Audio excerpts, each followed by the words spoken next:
Jazz dilarang di Jepang. Kok musik jazz di Jepang beda banget ya sama jazz di Amerika? Lu yang pada wibu pasti nggak asing sama soundtrack anime yang agak ngejazz. Bahkan ada anime yang nyeritain band jazz di sekolah yang animasinya tuh akurat banget. Tapi lu tahu nggak, jazz pernah dilarang lo di Jepang? Nah, di episode kali ini nih kita bakal fokus ngomongin dua hal itu. Satu, kenapa jazz dilarang di Jepang? Dan yang kedua, kenapa jazz di Jepang tuh beda banget dengan jazz di Amerika. Sebelum gue cerita, please subscribe, like, and share ke teman-teman ibu kalian supaya gue semakin semangat ceritanya.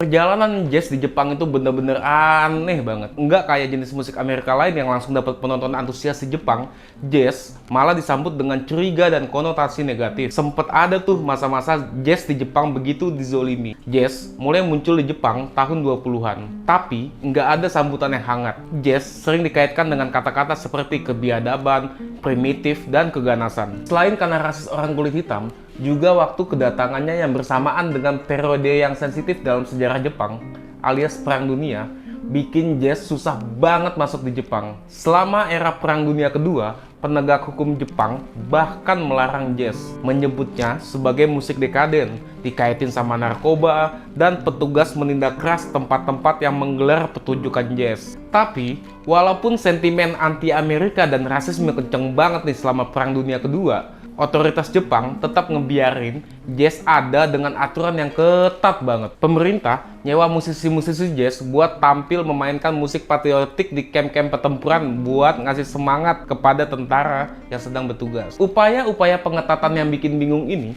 sebenarnya berkontribusi buat evolusi jazz di Jepang. Itulah kenapa jazz di Jepang itu beda sendiri. Pemerintah memberlakukan pembatasan pada alat musik, ngurangin jumlah saksofon, bahkan melarang penggunaan mikrofon di tempat-tempat kecil. Tapi ya namanya musisi, mau di Jepang ataupun di Pondok Cabe, semuanya tahan banting. Dilarang sekeras itu, musisi jazz di Jepang berusaha menyesuaikan diri dengan situasi dengan mengubah jazz menjadi musik yang lebih ringan. Pelabelan musik ringan alias easy listening ini memungkinkan mereka buat terus main jazz sambil mematuhi aturan pemerintah yang berlaku. Pemerintah Jepang mikir musik ringan tuh musisinya bisa terbang kali ya, jadi kayak debus. Musisi jazz jadi mikir ekstra buat ngubah jazz yang ngejelimet jadi melodi yang nonjolin budaya Jepang. Komposisinya diisi dengan nada-nada lincah dan ceria, diselipin humor dan karya yang liris yang aduhai udah kayak puisi almarhum Sapadi Djoko Domain. Gak lucu ya?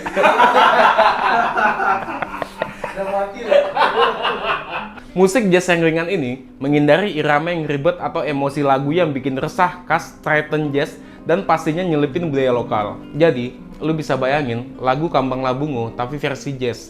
Nah, bom nuklir kan jatuh tuh. Perang dunia selesai. Amerika ngambil Jepang, terutama wilayah pelabuhan. Di periode ini, kerjasama Amerika sama Jepang lagi baru dibangun dengan tujuan untuk kestabilan ekonomi Jepang dan menanamkan rasa nasionalisme. Jenderal Douglas MacArthur melalui SCAP memainkan peran kunci dengan mendirikan pangkalan militer dan mempromosikan musik jazz. Musisi-musisi Amerika jadi ngajarin musisi-musisi Jepang baca notasi jazz sampai memfasilitasi pertunjukan di klub-klub. Siaran radio juga mengudara dengan lagu jazz, seringkali dengan agenda politik di bawah pengaruh SCAP. Loh, jadi ngajar-ngajarin gitu nih orang Amerika.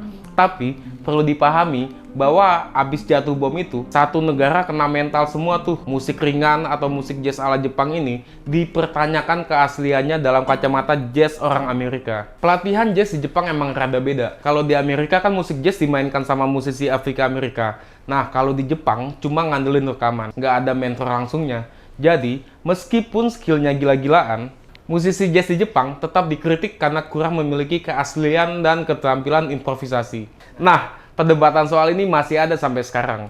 Ada kritikus yang berpendapat musik ya musik aja, nggak peduli batasan negara. Ada yang berpendapat sebaliknya. Kalau kalian mau gua bahas ini, kabarin aja ya, soal bisa panjang banget. Terlepas dari perdebatan soal mana jazz yang asli dan mana jazz yang udah kokoh banget dalam lanskap musik Jepang. Kemampuan jazz dalam menyampaikan emosi sangat cocok dengan masyarakat tradisional Jepang yang secara umum ngerepresi ekspresi emosi mereka. Jazz mempengaruhi berbagai bentuk seni dan media, termasuk anime yang kalian banggakan itu. Sekarang, di Jepang punya beberapa festival jazz terbesar di dunia. Gila nggak tuh? Ibaratnya, Jazz udah jadi bagian integral dari warisan musik yang beragam di Jepang, kayak gambang kromong dan Betawi, kayak dangdut dan Rhoma Irama. Jazz sama Jepang awalnya udah kayak perang sumpit, tapi orang sadar kalau sumpitnya disatuin, mereka bisa berhenti berantem dan bisa makan ramen bareng-bareng. Sah.